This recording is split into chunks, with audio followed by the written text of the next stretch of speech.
Nakikiramay kami, ang aking buong pamilya, dahil inaanak ni Ate Guy ang aking panganay na daughter, at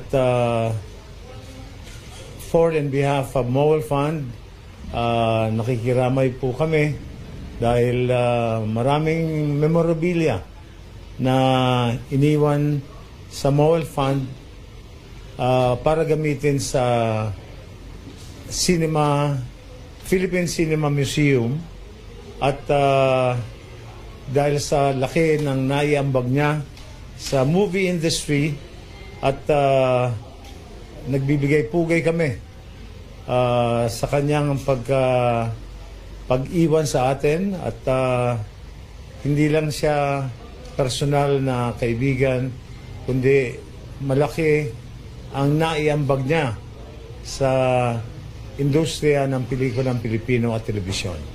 So God bless you, and we'll pray for the repose of her soul. And thank you for giving us your name at ang inyong kontribusyon sa industriya. God bless you, Ate Guy. We love you.